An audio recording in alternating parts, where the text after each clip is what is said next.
My people, welcome back. We're back with another episode of the International Women's Month right here in STL. And we got a great host with us today, Naomi Janoah. She's been great to me as we've been connecting and curating vibes, so I'm excited for the sit down.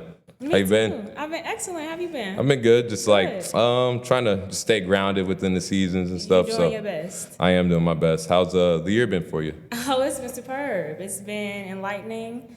It's been fulfilling, and I feel very fortunate and grateful to be in this season where it's a lot of energy that's just manifesting in a supreme way. For sure. I feel a lot of people I've been placing myself around I feel like it's been the right things. Like you just feel like a shift in a bond. So I just feel like the right connections have been happening. How was last year for you? It's been a fast start, but last year's fast. I feel like all the times just fly by as you get older. 2024 was a very enriching year.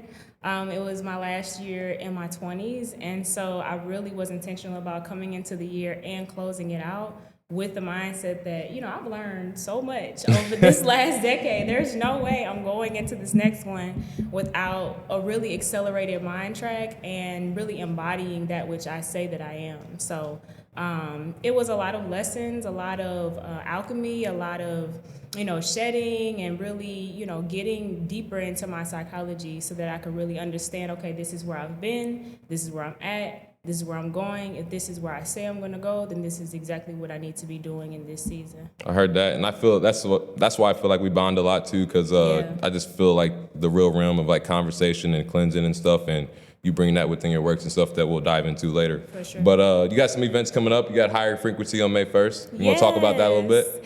High Frequency STL, the highest vibes in the city. It is our poetry and open mic night curated by More Life Society. My good friend, my sister, Alexis Brown, aka God Lex, created High Frequency and brought it into existence back in November. And we have just had an incredible turnout every time. We had the last one in February, the Frequency of Love. We had 80 plus people sold us out. Dang. We hosted, at Anita's, and it was Anita's is a nice space too. It's beautiful. Yeah. It's beautiful, and it's really become a central location for a lot of creatives and artists in the city, entrepreneurs to just come, be able to work throughout the day, get some good nourishing food. You got More Life teas that are now on the menu. So the entire experience of High Frequency really is just that. It's the highest vibes in the city, like I mentioned. What got you into poetry and like wanting to like spit word?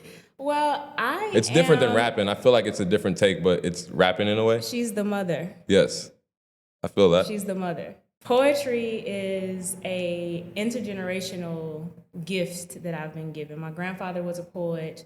My father is a poet. My grandfather actually published a collection of poems a few years before he transitioned and was able to gift that to all of us, all of his grandchildren. And so I've had that work for quite some time. The written word has always been something that my family has been very intentional about cultivating within us. They say that the pen is mightier than the sword. So when it comes to really being able to show up, represent yourself well, defend yourself, whatever needs to happen, the word really is bond to ensure that you're able to get what you need or remove yourself from certain things or, whatever, laws, all different kinds of things are literally determined by the words that are written. And so, and spoken, when you think about, traditions that are passed on, oftentimes it's, through oratory skills that we get these different stories and lessons from all different cultures. So for me, poetry, the spoken word is something that, again, intergenerationally passed down.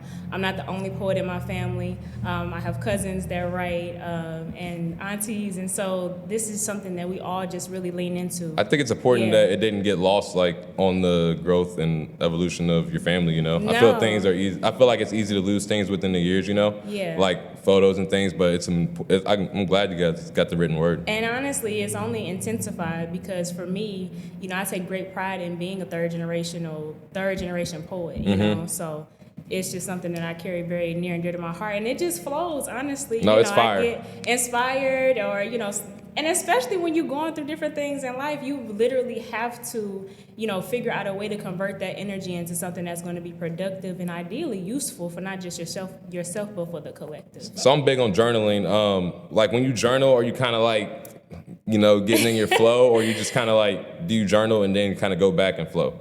So journaling and flowing are two different things for me. So really, when I am flowing in the spirit of poetry or lyricism, whatever, however it manifests, I'm usually getting something that is coming like straight down low from stream of consciousness or inspired by something. And so my process is to like, it'll come to me and then I'll like record it with the voice recorder app on iPhone, and then I'll transfer it over to my notebook. Heard. Journaling though is a different thing for me. Journaling is something that I'm, more introspective and like, really getting into my own, what I call my me search. So the research of myself and... You said me search? Yeah. I rock with that. Yeah, so, different things that, to me is like math and science or history or literature that I'm basically, taking this entire experience of myself or other people and different things that are going on, different things that I've studied, and just kind of rationalizing them all down into whatever that journal entry is for the day or for the week or however it turns up. That's it. Do you try to write every day? I end up recording something every day. Again, whether it's like the voice is so much easier. So I just end up recording stuff on there I will say pretty much daily. And then with my actual, I have many different journals for many different purposes. That's what's up though. I feel like you can't place all things in one box. No, you can't. And I won't. I know you won't. So yeah, it really just depends on the day, what's going on. Right now, I'm actually in the middle of a fast, so it's a 45-day raw vegan fast. And as I've been progressing through that, I found myself like at different milestones. I'm going into my journal. I'm actually like writing down like, okay, this was my revelation, and this is what me and Chat talked about today. And so, transferring it from there to the notebook. So it just depends. That's what's up. And it probably helps some hard times within like the fast and stuff to kind of just get your mind away from. But I know you're like, you got the strength within the juice, and we'll talk about that. So, being a true pillar and, in health and all that, and us and African Americans, I feel like you give a good picture of that. When was the moment you had to like tap into your health and was like, all right, kind of need to shake up something? Yeah, no, it was, it's been, different milestones. It's been layered. So it's so funny. Shout out to my cousin Q, because he actually was the first person to mention like how long does it take to digest a hamburger. Well, I hear that convo all the time. Yeah. The McDonald's fact is crazy. Crazy. No. So my cousin was influential with just having me to think about it, and then my big sister actually, she was the first person who was like, eating kale chips and like, just different things that were... The seaweed and... I'm the seaweed. There ain't nobody... I haven't got on that yet, but it's intriguing. So good. So good. No, I just had some before I came too. That's crazy. I wish I would have had some more. But anyway, so I've had different people close to me to kind of, spark me to think. And then in 2017, I was already like being nudged to start just changing the way I consume, just noticing like on a college campus how much people, eat and out drink and and just, the combination was just not for me. And so 2017, What the Health, this documentary came out on Netflix, and it changed my entire perspective, because I'm looking at, what's going on in the manufacturing process, and I'm like, oh, no. Me and Cammy were just talking about that. No, I think not. It was quite disturbing. And so, again, from there, I just continued to do my research, continue to do the knowledge, and just learn more about, okay, why am I feeling so repulsed by what I'm seeing, and why does this not add up for me anymore? And so first I eliminated red meat from my diet, and then by the end of 2018, I was done with fowl, so chicken and turkey. Going into 2019, my goal was to eliminate dairy and fish, right? And so, by 2020, I was pretty much completely plant-based. And I've been that way ever since. So this July will actually commemorate 8 years of me making that initial step and just continuing to refine, since then, to where now I could be on a 45-day raw vegan fast and literally like, I don't miss anything. Now, I do look forward to having some rice when I get done. But, you know, and many other things too, because I have some places that I love to visit. I love to cook. You know, cooking, culinary arts is definitely a major aspect of my lifestyle, and especially with bonding with friends and family. But it's just a different experience on this side. I feel like, you know, it all, you know, curates through like your body and stuff and your natural hair and your skin and stuff. So I feel like it tells like throughout your body. So I think that's important. Shows. Yeah, for sure. So how important is routine?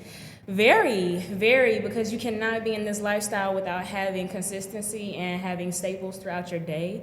You know, every morning I'm starting my day very specifically with coconut water, tea, juice, fruits, and then I move into, you know, when I'm doing a little bit heavier, if I'm focusing on gaining or if I'm in a certain type of exercise regimen, you know, I'll go into, you know, having a smoothie and just really being intentional about the carbs and proteins that I'm consuming and the calories and so forth throughout the day. And that's just with food. You know, routine goes beyond that into, okay, what is my mind frame? You know, every day am I waking up thinking like, damn, I gotta da-da-da-da-da-da-da. But it's like, well, as I said to begin with, if I say that this is who I am, you know, that which I say I must be. And so it's like, all right, shifting that mind frame. Shout out to Yoda, do or do not. There is no try. So if I tried, I didn't do it. Right. I'm doing this. I'm going to make sure that I take supreme care of my body today through exercising and doing whatever stretching and any type of mindfulness activity, whether it's breath work or it's doing my yoga, whatever that looks like, you know, even just like laying down on the floor and listening to Andre 3K. Shout out to that wonderful New Blue Sun project. I need to tap in. What you mean? I need to tap in. I've been tapped out of music lately. Okay, well, I mean, we were listening to it for a little bit. Were we? Yeah. See, I was just zoned out. That's why I put it on. It was that this morning? That was this morning. Oh yeah, that was like, yeah, that was pleasing. Yeah, I needed that, getting that, and like, yeah, that was good. I know. Yeah. All right, I'm gonna tap into that. Cleaning up your diet, it aroused thoughts of, you know, expanding the, you know, the reach into the STL community. Yeah. And getting juices within Whitwell into Juice E&J within Erica down the street and stuff. Yeah. We guys talk about like your combination and the importance of, you know, getting that in the streets and within your community and the people you're around. Yeah, so Black people have the worst health profile in America. So because of that, it is our responsibility as leaders, as nurturers, to create spaces and products that will enable us to shift that paradigm. And so through Juicy J, which is my big cousin Erica, the Miss Erica J, Miss Gateway St. Louis, she has taken on this opportunity to have a space called Juicy J that is not far from where we are on Sydney Street, 2736. And in that space, there are all kinds of juices available in addition to other health foods and plants and seeds. And so really, again, cultivating. And good readings. And good readings, yes. Cultivating the spaces, really genuinely having the room to be in that environment is what helps us to shift the paradigm and to change the conversation and to quite literally shift the energy. So I have my Zeus juice, which is a blend that I've created that's on the menu down at Juicy J. This is under Whitwell, and Whitwell is very invested in the holistic aspect of our healing. So Whitwell, the WHIT stands for Holy Healing Integrative Therapies. And when we talk about integrating therapies, we're discussing the amalgamation of many different practices. And so that looks like nutrition, that looks like fitness, that looks like wholeness and well-being by way of various practices, whether, again, meditation, breath work, yoga. And you're talking fitness like stretching more and other things. And fitness, I mean, I'm talking about internal fitness and external fitness. Internal fitness looks like, you know, challenging your thought process. Mm-hmm. You know, I'm really into discussing the ego because it's a very uncomfortable conversation for your average person because we just genuinely don't even know how it functions. Right. And the ego creates this this protective guard that can become quite rigid, and so it makes it hard to learn new habits and new practices.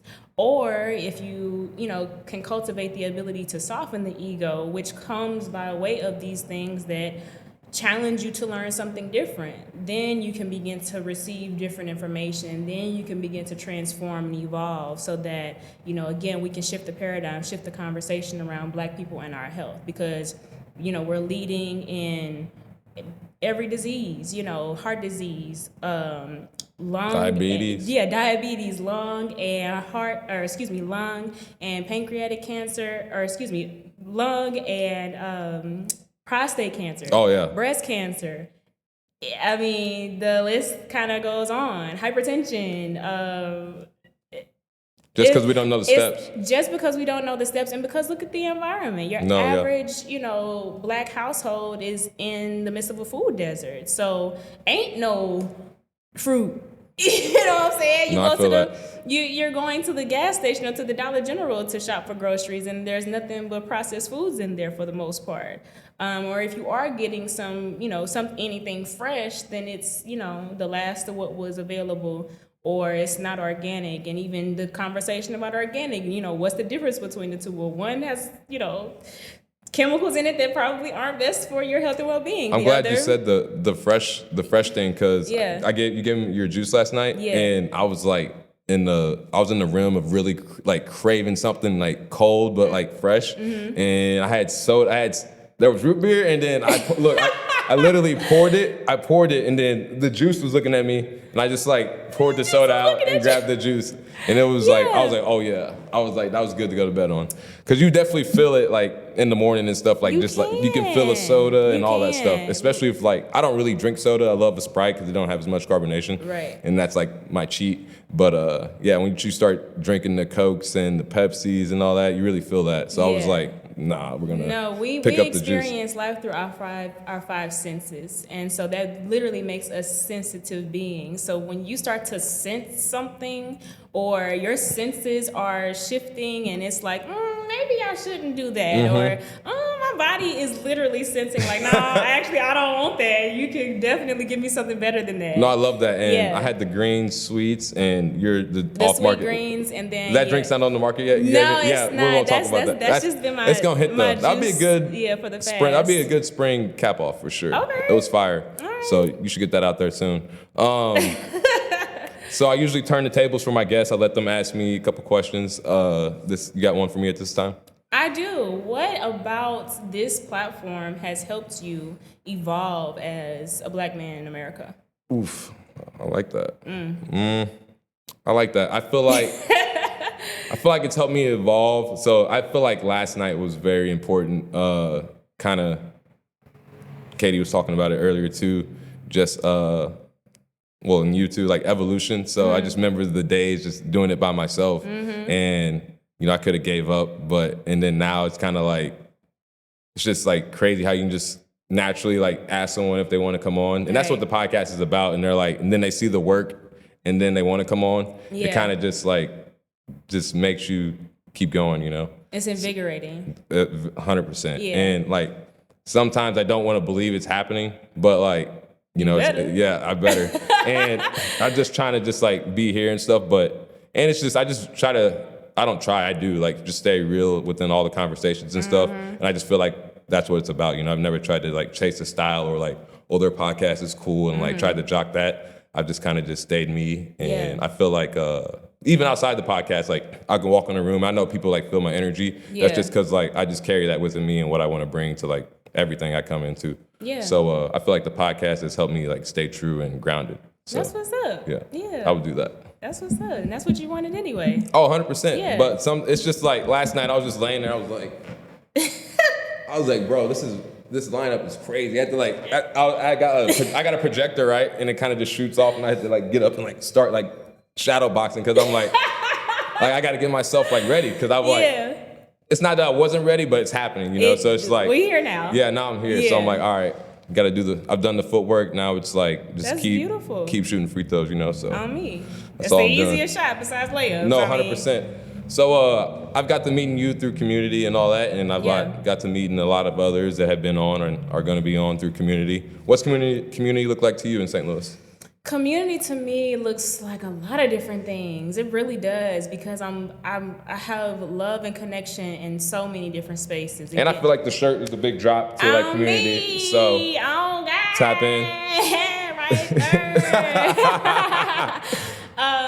And even to that, community to me looks like diversity. I mean, I love being Black. Trust and believe. It's the best. You got to stand on it. And I have so many brothers and sisters from across the human diaspora that are rooted here in St. Louis that have blessed me tremendously. One of which, the Healing Arts Center. I have to shout out my institution, because we're gonna call it world renowned, because we truly have had some incredible people come through that space. And the holistic healing, esoteric, wellness space is a bit of an illusion for some people. But for those of us who have gone through those programs, it really lets you know that there are advanced humans out here. And even those who have come before us that have really helped to expand, the space for the collective conscious to elevate, so that we don't have such, division and such, static between he or her or them or they or whatever, however the identification is. When you peel back all this skin, baby, everything looked the same, And so with that in mind, I've really been fortunate to cultivate communities in, like I said, especially in the wellness space. What does community look like to me? It looks like love and abundance in all aspects. When I'm in any space, that's how I'm coming. I do my best to make sure that I'm constantly on the frequency of love, peace, and abundance. And when I'm embodying that is what I end up attracting. And so whether it's in fitness or wellness, or even as an artist, as a poet, as a writer, even as a photographer, it's just so much love. And when that is, just when it's undeniable like that, there's no barrier. So community building is inevitable, because we just want to love and support each other. I feel that. And you were talking about diversity. Your time at Mizzou, you had to deal with a lot of adversity, and I wasn't trying to do that. But no, but you did. I did. But and you were tapping into your activist ways while standing on your Blackness in a hard time within Mike Brown and stuff that later grew to George Floyd. But what was the importance of that in the time you were a Mizzou grad and you got all these accolades? What was the importance of standing on your Blackness? That experience really helped my perspective evolve in a way that to this day, there are just certain things that my activism looks a lot different now. So, we got people who are, dedicated to frontline work, and it's exhausting. I have so much respect for it. It's exhausting. But when we retreat, just like in any war, when you retreat, you have to have that established group. When we retreat, you have to have that established group or individual or collective that is going to be tasked with the well-being of our soldiers. And so I was very much a soldier, and we all are. I'm definitely a soldier. And so at Mizzou, I was a soldier in a different way. I was cavalry. I was on the ground. And, different experiences that we were having on campus, I was in the thick of it. And I was the one, writing up the report to submit to our Legion of Black Collegians director that would then forward that over to the university to say, hey, this is what our students went through on this night, that then grew into the Concerned Student 1950 movement, that then grew into the hunger strike with Jonathan Butler of Phi Beta Sigma, which then grew into our football team, the Mizzou football team, doing a unprecedented move by choosing to sit out of not one but two games that cost the university millions of dollars. And that's when ESPN and CNN and MSNBC showed up on our campus. That's when we started getting the phone calls to have me speaking to press that was, nationally syndicated to talk about what was going on the ground. Because at that point in time, I was actually the president of the NAACP chapter at Mizzou. In addition to serving as a student leader in other capacities. So, my work as a student leader, one, put me in that position to be able to be you can call it an activist, but really just being positioned to speak on what was going on, what our students were experiencing, and why it was unacceptable for us to be paying the same amount of money as everybody else on campus. Well, and I feel like you were doing an important part too, because it's easy to go do the front line and just wash everything off. But what are we evolving to fix the problem? Exactly, and so if we're actually, one of my favorite quotes by the Honorable Marcus Mosiah Garvey is, "A people without a history, without a knowledge of their history, is like a tree without roots." And so when you look back at history, at our movements, you have to pay attention to not just how we organized on the front lines for the visibility, but on the backside. So one of my mantras for this year and just for the rest of life is operations over optics. Oh yeah. So you can make it look like, oh, we together, oh, we stepping as one, oh, whoopty wop, and it's like in real life behind the scenes, we low-key beefing because such and such wants to be the face of the movement, or such and such didn't get, what they wanted from it, and all these different things that really are inconsequential when it comes to our freedom. And so my purpose, and even as I continue to evolve as an activist just in a different space, is to ensure that, we got the operations intact, which really starts with our relationship, not only to self, but then to each other. Because if you genuinely see me as your sister, if you genuinely are able to see that other Black man as your brother, then there's no way that you're going to allow your ego to come in between the work that we need to do as a collective to transcend this bondage. Yep. So at that point in my growth and development, I couldn't articulate this exactly like I can today, but that's really where my heart was, and that's what it was for me. So I didn't need to be out protesting and being the one with the loudspeaker. I just wanted to make sure that, okay, now that they know that we dead ass, how are we going to put these principles and these requests in place and these demands, even, if you will, so that we know exactly what we want out of this experience that we're creating? Because it can't just be the front line. It can't and the shouting and the yelling. We can't just be marching no more. They don't want to hear that Martin either. Luther King, before,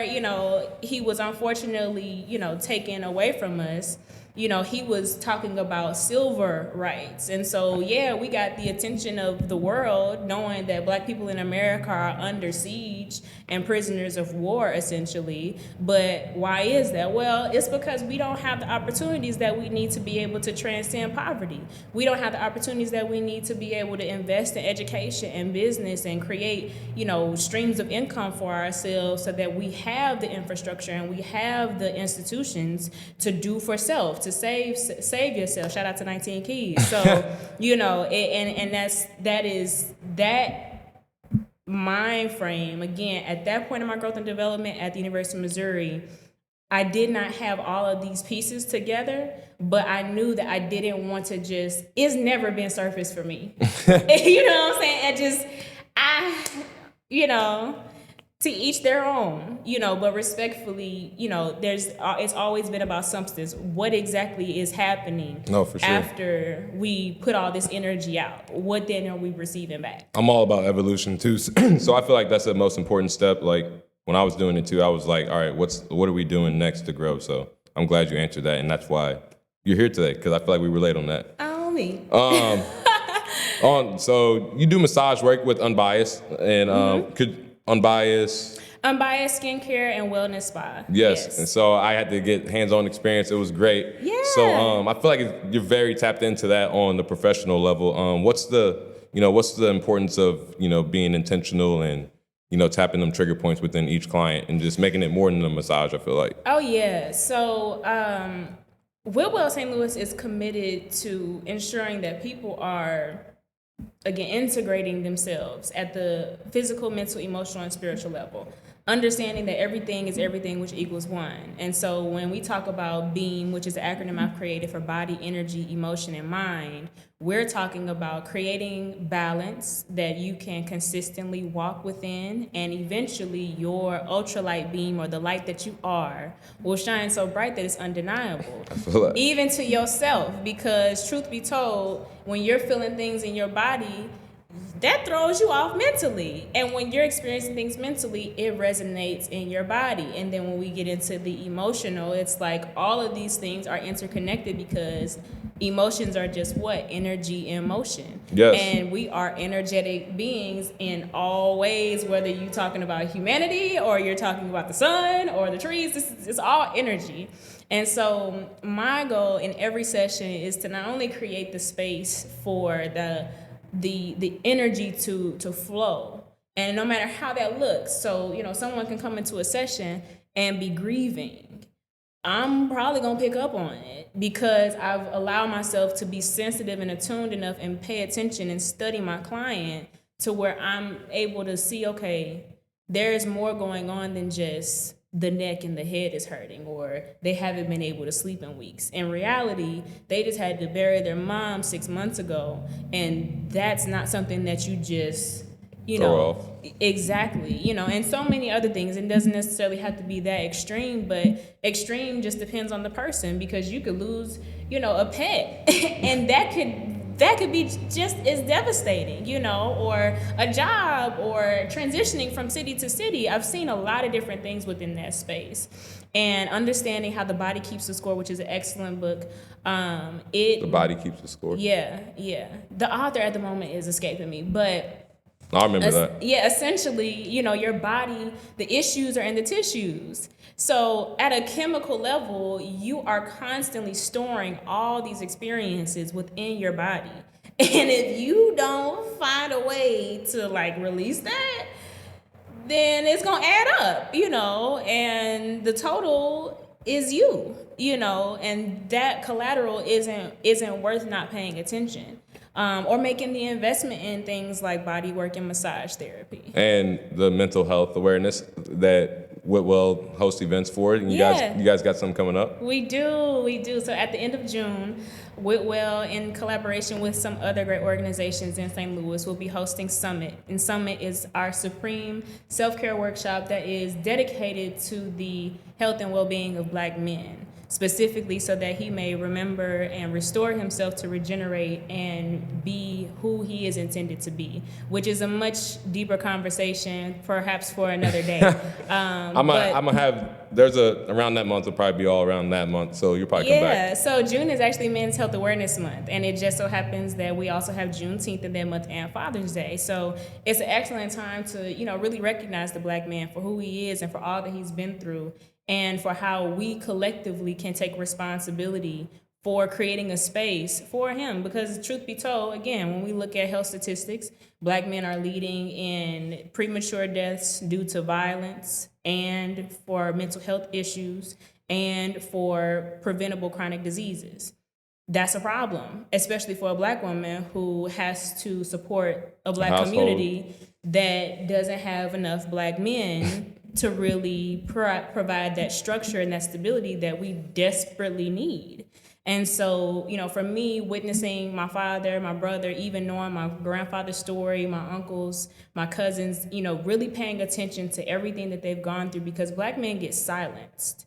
Don't nobody want to hear what you got to say. You don't even want to hear what you got to say, because for you it's an excuse. For you it's, oh, I'm being emotional and I'm being vulnerable, so this is making me a target, when you already a target. So there's so many layers to the Black male experience in America that it really does take a village to help create an environment to peel back those layers so that it's soft enough for him to land and be present, and not be thinking about what happened yesterday or 20 years ago, or what, how he's gonna get to it tomorrow, or how he's gonna provide for his family, or, the popular move right now is about, legacy, and we want that, but we want you more.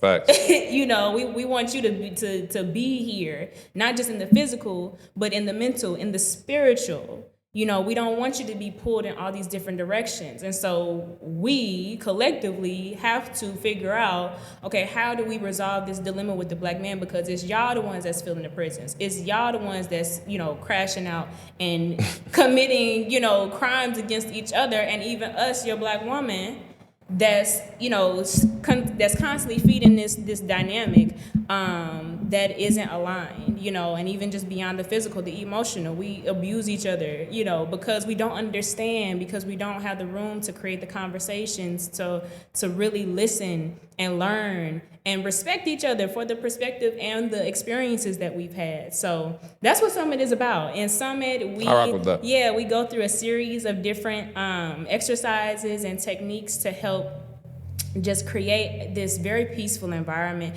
and to also give you tools that you can practice on your own. This year, we are introducing some different things, and so we'll have some yoga flows. We keep the sound bath, which is consistent. We do breath work, we do meditation, we do nutritional education. We also provide you with some healthy snacks as well. And we go through some different things like intention setting. We even have some herbal education where we, you know, actually open the space with a intention setting ceremony, which is accompanied with the special tea blend. And we literally allow, if you so choose, to people to share, you know, what's your intention in coming into this space? What do you want when you leave here? Because you ain't just show up here just because, you know. And we're being more intentional ourselves with Summit this year by actually making this first one an invite only. So we're inviting That's cool. 14, that's intentional. Yes, black men of influence in St. Louis to ensure that, you know, they are able to have this experience so that they get the message. Because we're confident that if they get the message and they have this experience that's transformative to them, then their networks and their communities will be able to learn more about it and be more willing to tap into it, support it, or however they see fit. Heard that. That's cool. Yeah. I feel like that's really important. Just tapping into a certain network that you trust to have the open ear and to grow the knowledge. You know. Absolutely. I feel like that's the biggest thing. Back to that. Yeah, I think that's very important. Yeah, because I feel like if I was trying to get something across to grow, I would want like a small set of ears listening. Yeah. Before I gave that out to everyone else. Sure. And you definitely you got them people that you can bounce things off of and really know if it's true or not. And I feel like you know what you're tapping into. Mm-hmm. It's important to be intentional. It's like things like that too. It is. Especially with mental health, you can't play with that. So, no, it's not a game. No, not at all. And it's an everyday thing. And small wins are important. That's one thing I do. Mm-hmm. Day by day, I feel like you said, it's easy to backtrack and think about old things. Mm-hmm. So I think it's important to grow from that. And I'm glad you're doing the work. Thank for black you. men. Second question for me. Okay. How do you see yourself positioning as a leader in media in St. Louis? As a leader within media, I just want to give the young black man the go to do it. You know, that guy's cool. I want to do that. You know, I feel like the last black figure I had looked up to that was really doing stuff with a mic, RP Stuart Scott, but ESPN. Wow, I woke up that's what I woke. That was my nostalgia. You know, hearing him. I could be sleeping and hear his voice, you know? Mm-hmm. And it's just, it's crazy when people walk in. It's man, you got that voice, you know? I want that I want that to catch the ears and stuff. And, especially, the young black community, you know? I just want them to believe. Because I feel you know, the door is very slim. Right. And you can do things outside of sports. I feel like God really, shut that chapter down within my life to be yo, you know you can do that, but I want you to do something else. Expand, and then, I was like, all right. So kind of just went with it. And all right. So I'm just, me and God talk a lot, but in deep ways. I'd be mad, but I'd be glad. And then he'd be trying to play with me sometimes. And then, but I'm no, I'm just you got to get your lessons. Yeah, and I'm not trying to rush the process. Yeah. So it's just all about growing. Okay. You know, so I think it'll get there within time. For sure.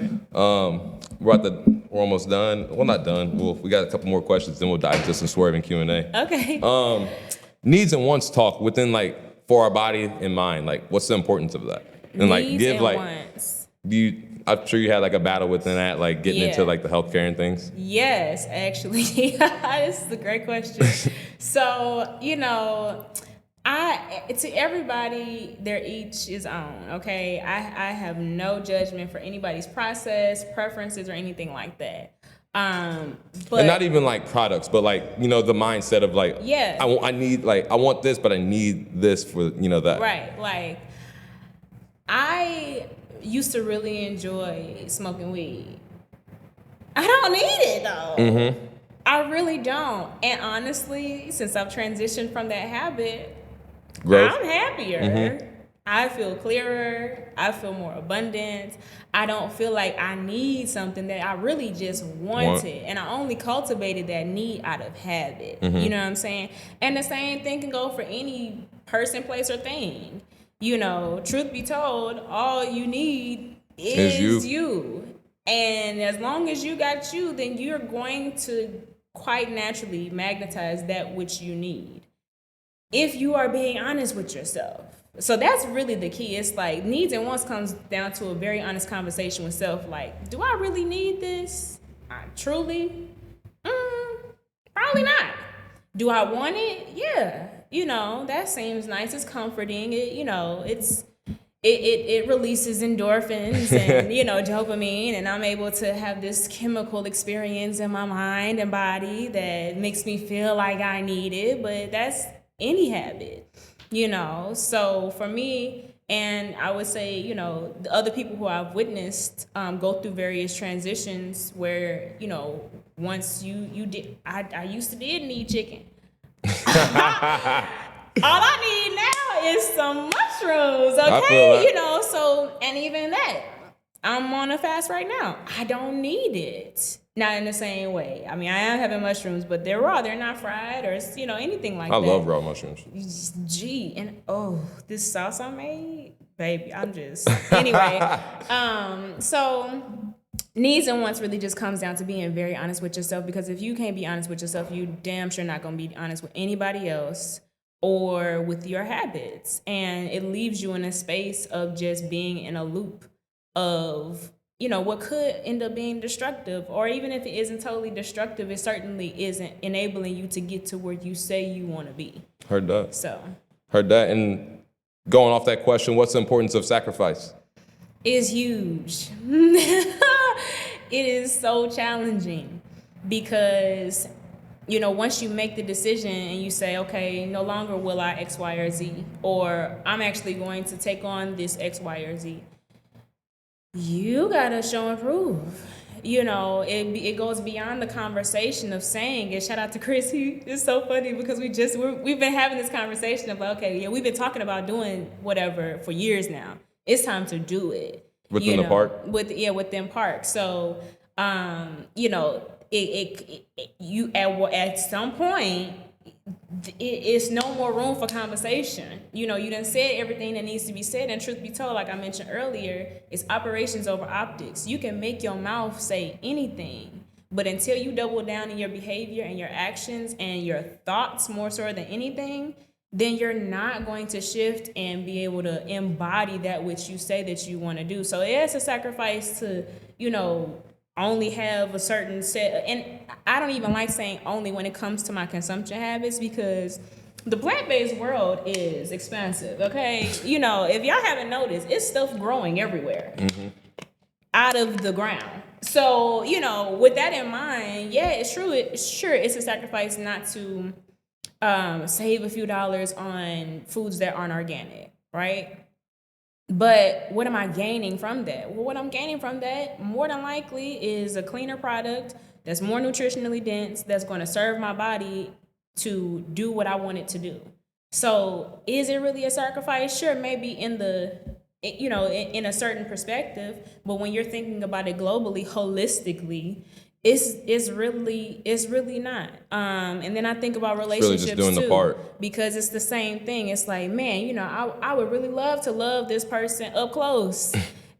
Although that's not really possible for where I am in my growth and development, and I respect them and their process enough to not try to force something that isn't in alignment. That's a sacrifice, because when your heart is involved, which, usually it is with anything that you show up for, you don't want to have to, create space where you don't want there to be space, where you just want to be able to pour into. That could be a commitment to an organization or a job or anything like that. So, but you also have to recognize your limitations and your boundaries. And that's a sacrifice. But is it really a sacrifice when you think about what has to be gained from it?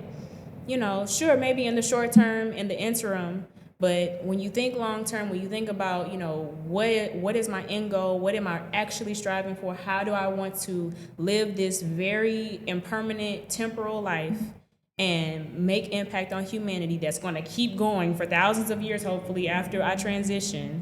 It's like, okay, that was a penny. I feel that. Yeah. It's important. I feel like I'm diving. It's not like you said. It's not sacrificing. It's just like knowing like what is. It's a trade-off. Better. Yeah, what's better? Yeah. It's not even what's right, but what's better for the long term. The small wins. The small wins. It adds up. So we're about to dive into some Swervinn Q&A. What's more, like in the first question kind of realms off the last one. What's something that you think you wish more people understood about your line of work? Self-care is not a treat. It's not a luxury. It's necessary to your humanity. You're not a human doing, you're a human being. So for you to be human, you gotta take care of your human body. Okay? So, and within your body, you do house all these very intricate systems that enable you to do everything. So I really wish that people would begin to open their minds to understand that aspect. Like, you literally can do nothing. You can't even sit there unless certain muscles and bones did what they just do without you even having to think about it. You breathing, right? You're not commanding your lungs to breathe. They're just doing it. So how disrespectful is it to your lungs to not think about what goes in and out of them? How disrespectful is it to your body to not think about how you're managing it and how you're nourishing it on a regular basis, and not just through what you consume, but what you listen to, what you watch, and what you participate in? I feel that. That's why I don't try to listen to rap all day. Yeah, nah. I try to switch it up, some yacht rock and things like that. Some Wu-Tang is good for your soul. I need to dive into that more. If you had the power of money to do one thing or change about St. Louis, what would it be? I would build an institution and an oasis. The institution would be dedicated towards researching the correlation between our holistic well-being and our evolution. Which both go hand in hand. And the oasis would be a space for people to come and experience that through all the services and products that we've already begun to offer to the community through Whitwell, through Juicy J, through More Life Society. And we would have, outdoor space for people to really ingratiate themselves into nature and be one with all. That's what I would do, which that's a huge, feat. We would need so many people with great expertise and, support from the community and space to do that, and materials and, funding for the programs themselves and the services themselves to keep them consistent so that they're affordable, if not completely accessible, free to the community, especially within certain demographics, socioeconomic status. I respect that. Yeah. Being a driven woman, who is the most influential person or woman in your life? My mama. Okay. It's Aries season 2. Shout out to my girl. No. You're Pisces, all right? Yeah, and that's tight because it's like I end it and she began it. Come on, you can't make this up. No, my mom, because I've seen she's an incredible testament of resilience. I've seen her navigate some things that I definitely would have walked away from. And just to know her story briefly, my mom, my grandmother, her mother actually transitioned when my mom was 3 years old. And so how my mama figured out how to be a mom is just like, this lady's smart, you know? And not only did she learn how to be a mother, but she learned how to be my mother, which is a tall order, in addition to my siblings. So, How many you got? 2. Oh, okay. Yeah. I got 5. Y'all deep. Yeah, we deep. 2 twin brothers, too. Wow. Yep. We deep too, but we just all Pisces. That's what makes us deep.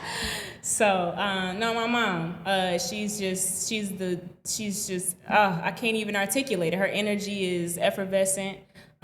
She's very optimistic, very spiritual. She's always right on time with the messages that she shares. She can feel me, sense me, and so, you know, she picks up the phone to figure out what's going on because intuitively she just knows. She believes in me and everything that I express to her. She listens, she learns, she evolves. And you know, she's been a librarian for the last 20 years. Oh, that's cool. And so her resourceful nature and her, you know, willingness to find answers and look for other solutions and even creates creatively. You know, she's the reason why I really care about presentation, and you know, photography is something that I inherited from her. This lady done had so many rolls of film just undeveloped, but she's always behind the camera capturing so that we have memories, you know, so that we have something to look back on and reflect on and draw, you know, positive energy from. So yeah, I could go on and on, but my mom. No, that's important. I'm the same way. I would thank my mom for a lot that who I am. But you know, we all critique the ways, but yeah, I definitely got a lot of my mom instilled in me too. Yeah. What's next for you? What's next? So at the time that this will air, I will be preparing for a pop-up. And that is for my Hustle City collection, which includes... Oh yeah, I shop there a lot. Yeah. That's sanctioned, right? Yeah. Yeah. I shop there all the time. Yep, exactly. So, excuse me, Hustle USA, that is my 314-day collection that I released along with my spoken word piece that debuted on YouTube called Gateway. Check it out. So the Hustle USA collection will be available at Hustle City for a pop-up on May 17th, in addition to a set that I've put together of some spoken word pieces. I also have my prints available of my film photography. And I have some other products there like my juice and my tea, and you know, we're really just bringing everything together. Beyond that, looking forward to, again, by the time that this airs, we'll be preparing for More Life in May, which is High Frequency STL's next poetry and open mic night at Anita's. And so we're very excited about that. We have some surprises that we haven't had before. So continuing to evolve that space and make it, you know, an experience. Has Trez and A-Game been helping a lot with the pop-up? So we actually just locked that in. So we are going to continue to build on that. I'm sure that they will. Trez actually was the one to reach out about it. Oh, yeah, he's a good guy. He'll be on soon. Yeah. Oh, good. Yeah. So he was the one to reach out about it. He commented on the work, said it was fire, you know, asked if I would be willing to do a pop-up, and I said absolutely. So I'm looking forward to continue to build that relationship. And, you know, Black August, which, you know, is a ways out, but I'm really looking forward to August. It's going to be good. Leo gang. You're not Leo, though. I'm not, but I got a lot of love from a lot of Leos, so. Who would you like to see on Swervinn podcast? You know, I thought about one of my teachers, Tom Tesoro. He is the owner of the Healing Arts Center. Okay. An advanced human being for the culture and just an overall incredible being. Besides Tom, my brother Ahasa, who is a just total gem from intellectualism to spirituality to fashion. He is actually the curator of the sustainable fashion show that will be happening for Earth Day in Forest Park. Oh, that's cool. On April 27th, which is his birthday. Shout out to the tourists. Yeah, I would say him, and of course I have to mention my sister Godlex, Alexis Brown, the creator of More Life Society. I think that you would have great conversations with all of them. All right, I'll definitely tap into that. Yeah. So you got any shout outs? Yeah, shout out to Whitwell, Holy Healing Integrative sure. Therapies. We are located inside of Unbiased Skincare and Wellness Spa at 3819 South Kings Highway. I am in spa Tuesday through Saturday. You can book online. All you need to do is visit my Instagram, so you can follow at WhitwellSTL for that, or you can follow my community page at God's Comfort Galore, or just look up Naomi Galore. In addition to that, you can find our juice and our tea available at Juicy J, which is located at 2736 Sydney Street, family-owned and operated juice and wellness shop that is growing and doing wonderful things in the community. And last but certainly not least, you can shop Galore, NaomiGalore.com. You can find the Hustle USA collection. You can find my prints. And you can just support my poetry and go to YouTube, check out my last video. I'll have more dropping throughout the year. And just, again, tap into Naomi Galore on Instagram, where you'll find all things Galore. Everything that I do, everything that I've poured my heart and life force energy into is available there. Black woman, black queen. Appreciate it. The hand massages, elite. It's Swervinn Podcast, baby, and we're out. Peace.